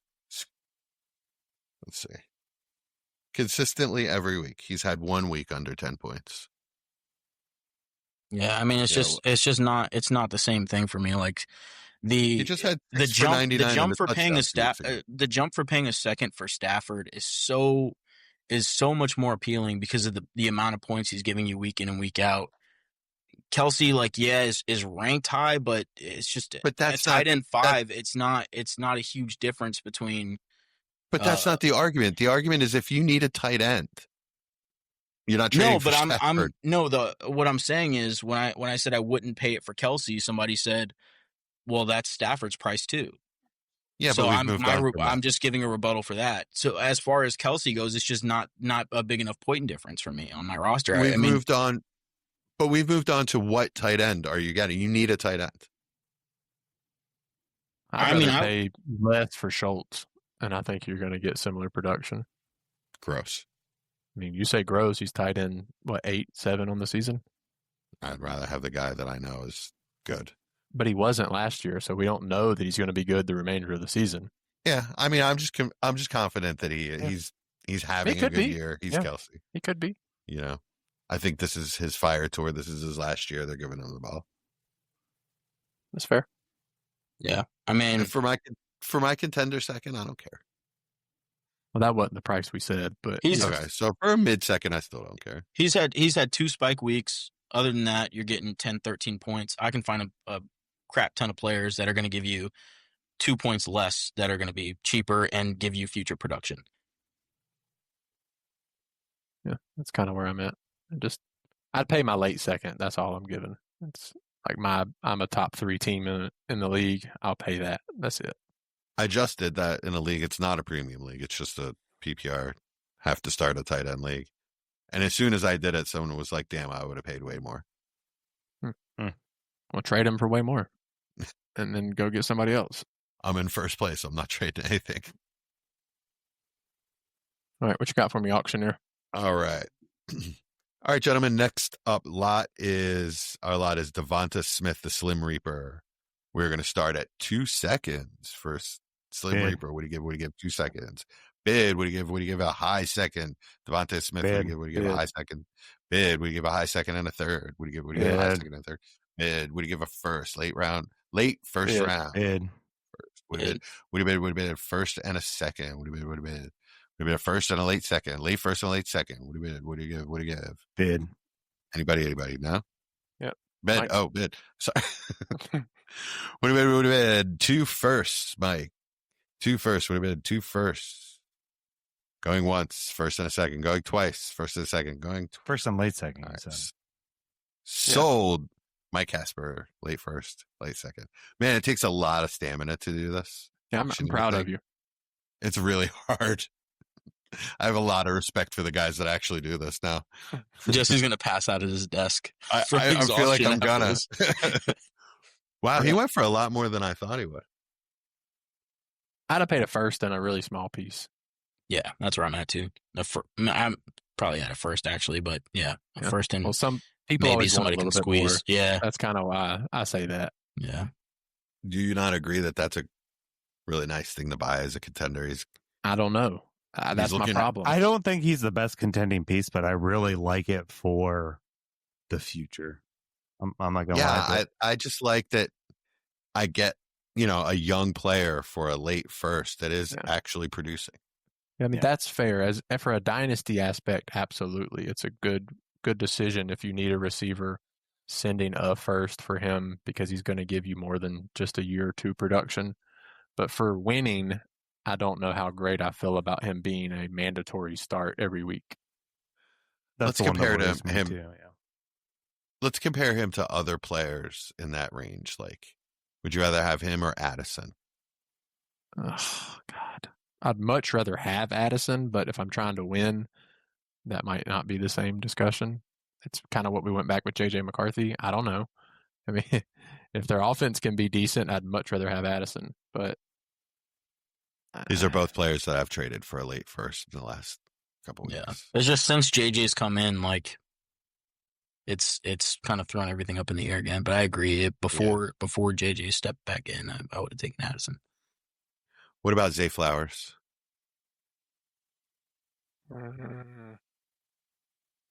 Smith. I think they're both the same, and I think Smith's a better player. So yeah, I have them about the same as well. I have Addison about the same. I mean, I think DeVonta Smith is a better player than all of them. It's just the situation that he's in is difficult. Well, I mean, and the fact that Addison is much younger. Mm-hmm. Yeah, that was what was appealing for me. How old is DeVonta Smith now? 26? 26, going on 7, yeah. Yeah. Wow. No, he's 27. He is 27. Oh, sorry. No. Yeah, he is 27, actually. Mike's part of the cult. Did you watch the South Park, Mike? No, I have kids. Okay. All right, that's a satanic cult. But anyway, we're going on. We're moving on. Yeah, so it's 4 years Addison's different with Addison. Yeah, Addison's 4 years younger, so That's so crazy. Yeah, it'd probably take Addison, to be honest. yeah. But I would take Smith over Zay Flowers. But they're completely dead even for me. I know it's related, but not. But would you rather have Pearsall in a late second or Addison? Pearsall in a late second. I still believe in him. Okay. Yeah, he's practicing again, finally. I know. Yeah, that's why I rejected it this week, but because I had that offer when I was. That's a coin flip for me. Yeah, I know. dead even currently. I know. Okay, I just want to make sure I wasn't crazy. I think Pearsall has a chance to be the number one in that offense. Well, yeah. Whereas I don't think Addison will ever have that chance. And if I'm getting an asset on top of it, that kind of seals it. It's fair. We've just seen a lot more from Addison. That's the question mark. True. Yeah, he's We've much more. seen Pearsall great can't stay production. healthy. Okay, Not just getting shot. I mean, come gun on. He's shot. missed the whole That's season. one injury. He's missed this Yeah, whole that's season. one- Like it was something else during training camp, and now it's this. And I mean, I've never been shot, so me neither, believe it or not. Mike, Keep have you been going. shot at? No. Keep going. No. Jesse, go to the next name, please. I'm just saying I must be doing something right. Okay.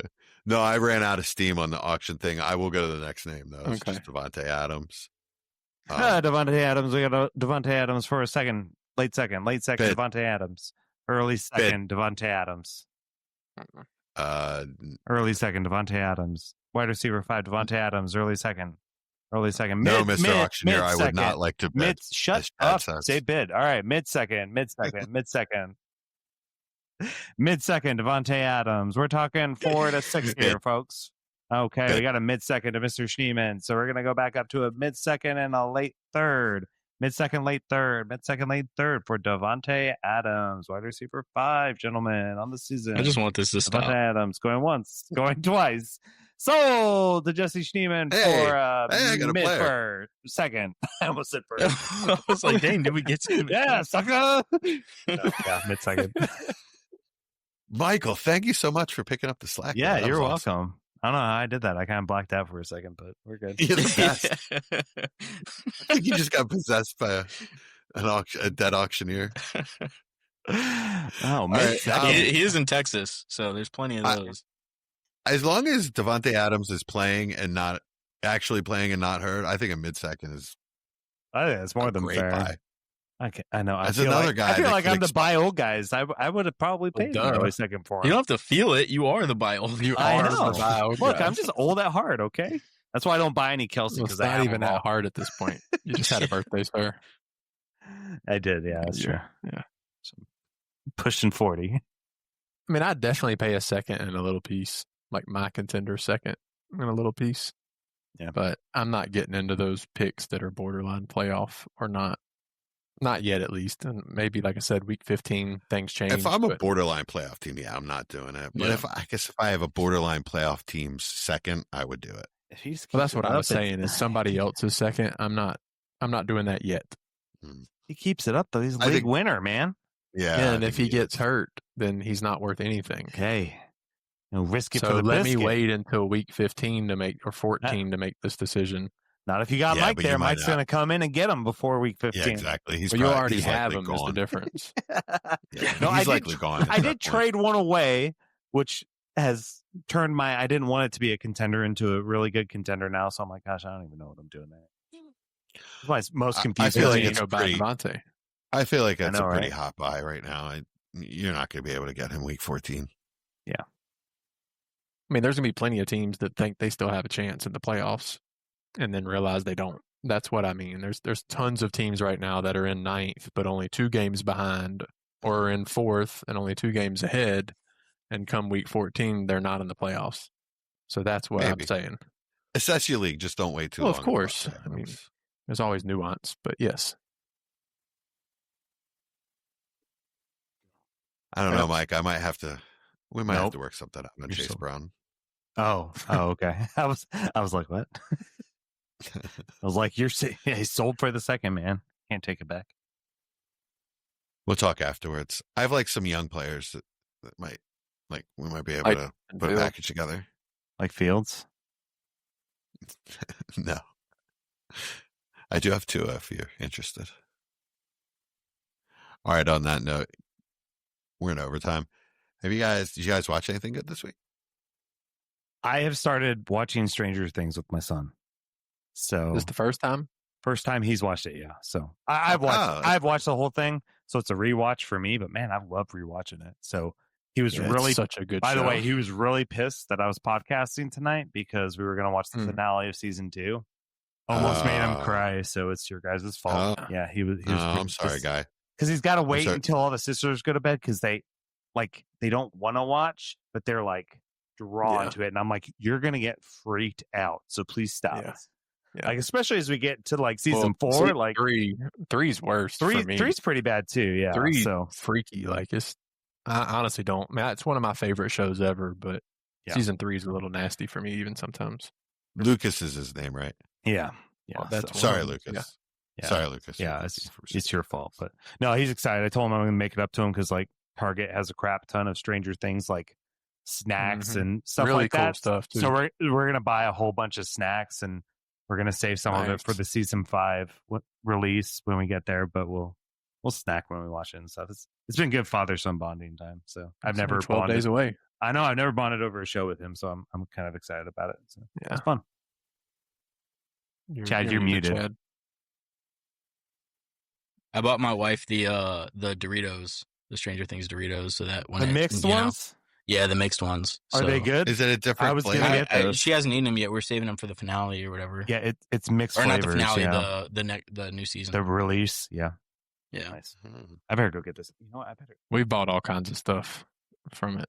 It's me and Hannah's one of our favorite shows, so she's got all kinds of decor and memorabilia stuff from it. Sweet. I'm Let's trying see. to think of what I watched. There put was something stuff I on wanted to the bring show up sheet. and I forgot. So, I guess it Oh, wasn't that good. Frankenstein. We watched the new Guillermo del Toro Frankenstein movie. Hmm. They're good? Excellent. Oh, so good. It's I'm not gonna I'm not gonna pretend that I watched this or that I read this book. My wife read it and she says it's very close to the book. But I really liked it. I thought it was very well done the way it was told. Just how scary he is and just how deep it goes. I thought it was just excellent. Really, really well done. My wife didn't like the effects, but I thought they were fine. What's wrong with the effects? She thought that the monster looked fake, and I was like, Mm. "Well, he's a monster." So Frankenstein should look a little fake too. yeah, I and we want him don't. too Well, real. I mean, he wasn't green with bolts in his neck or anything. Ah, see, he's got to be green with bolts in his neck.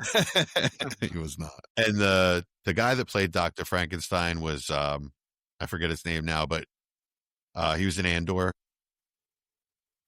What was the movie? The one actually good, Rogue One. Yeah. Yeah, that's Right. a good one. Yeah. What's that actor? His name is Diego Luna? Yeah. Yeah. No, that's not him. No, it's definitely not him. It was somebody else. Diego Luna was the main guy in Rogue One. Yeah, that's what Yeah, I'm that's gonna not the think guy in of. Frankenstein. That's not the guy in Frankenstein. Ben Mendelsohn? We'll look it up. It's because he's not Latino. You're like, that rules him out. No, it's my wife said his name. No, Oscar Isaac. Oscar Isaac. I Yeah, don't he know. was definitely in some Star Wars. He's in the thing. new Star Wars movies, not Rogue One. Yeah, Oscar. Yeah, He That's was what in I meant. episode 7, 8, and 9. Yeah. He played a Poe. Dameron. Okay. Jeez, Jesse, you sound like my wife talking Star Wars. Yeah, I don't like any of the Star Wars after the first 3. That is definitely an old man take. It really is. That comes straight from somebody with gray hair. All right, Jar Jar Binks. What do you got for me? Jar Jar Binks is awesome. Oh God, He is awesome. But I was a kid. I mean, that's why he's awesome. he was. So I can't bad. remember what we watched. It was something good, so I'll get back to you. It was good. I remember thinking I was going to bring it up for the show, but I forgot. I did watch Cape Fear. You told me to watch it. Last week you told me to watch it. Oh, was it good? Yeah, it was good. Did you like It's it? pretty crazy, to be honest. But yeah, it was good. We watched Yeah, The it is Usual pretty crazy. Suspects as well. That was good. Oh, That's the first was time that I've your ever seen first it. time? Yeah. Wow. Oh man, you're so Well, lucky. I'm not even sure I was born when it came out, so that might be why. Yeah, that is an older one, and you have to deal with the Kevin Spacey shame of it all, but it's excellent. It's really, really. I love Benicio del sorry. Toro. I in was that 3. movie. Sorry. Yeah, that was really good. Yeah, great movie. I think that's what it was, actually. Yeah, that was a really good one. We've been watching a lot of plot twist movies. I only watch intellectual films. So Oh God. I saw Thunderbolts, and it was really good. Thunderbolts. Yeah, Really? You liked Jesse it? hated that. I liked it too. I liked it. I haven't, Yeah, I I haven't thought it was rewatched it though. I need to watch it again.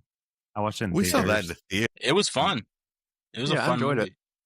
That was the last superhero movie I'm ever going to get my wife to watch. She hated it so much. I just watched it because the dude from Stranger Things was in it, and he was freaking awesome in it. I Yeah, thought he he was. was He was hilarious. hilarious. He was really good. All right. Sure. He was. David Harbour was hilarious. David in Harbour it. is Yeah. great in it. Yeah, Yeah. Mhm. Some movies are they're supposed to be lighthearted, he's like fun, you, not taken Jesse. too Too. seriously. Like, how did you not relate to him? He's like me. Yeah, That is a big- good point. Big guy, gray hair, old. that like could all describe pretty so many much people. just like you. Just like you. Ladies and gentlemen, I hate you so much. This has been the front office. welcome to the Thanks. front office. The lights are low, the boards are lit, and the dynasty clock is ticking. From the heart of the startup draft to the championship throne, one crew rules the long game. Give it up for the undisputed architects of empire. Dynasty front office. Sing 'em all. Time for- let's build. In the war room where the drafts ignite, Jesse's name and steps up to the mic. Horse with the vision, sharp as attack, building empires from the starter pack. From trade bangers weekly, it breaks them down fine. Oh, flip a dump, Jesse's got the line. Dynasty fever in his veins. He proclaims with Brown Ford chatting, but here he runs the games. Dynasty front office stacking the squad. Jesse Austin, Chad, Mike, giving the nod. Rookie Mox running back, ranks quarterback, runs in the night. Trade philosophy slowing, we own the fight. From locker room talk to fantasy streets, professors' wisdom, Mendoza's heat. Championship blueprints, long-term we scheme. Front office forever, living the dream. Into Austin, Bell, new blood in the fray. Co-host supreme, lighting up the play. Dynamic debater with strategies, bold youth versus vets. He's got stories untold, knocking startups, planting flags on the rookies by low whispers when the market gets cookie. From waiver wire wins to installation calls, Austin's got the vision breaking through the wall. Chad Mendoza drops knowledge like a screen pass. Pop trade talk sizzling, he don't ever stop. Analyzing assets from tank to all-in swing. Sell high candidates to make the trade bell ring. Group chat heater with philosophies deep. Navigating the minefield where big dogs leap. Roster reshape for the long haul ahead. Chad's the Mendoza making rivals see red. Professor Mike Casper, the brain of the show. Wisdom distilled where the deep dive flow. Top-notch coverage, player values he weighs. From trade room wars to championship days. Ohio State backs, he maps every route. Texas talents, Casper's got the scout. Locked on to the margin, split moves with finesse. Mike's the professor, schooling the rest. Together they mock 2 rounds or more. Preseason ranking settle in the score. Technical glitches, they push right on through. Making the world better for me and you. Dynasty front office, the brand that's known from year one builds to the dynasty throne. No lie.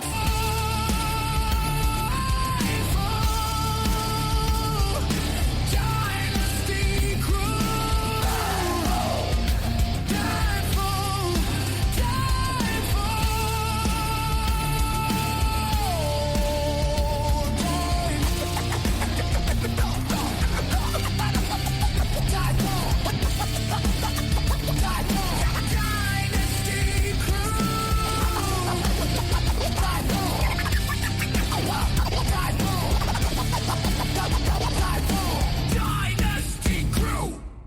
Thanks for listening. Now go make someone overpay.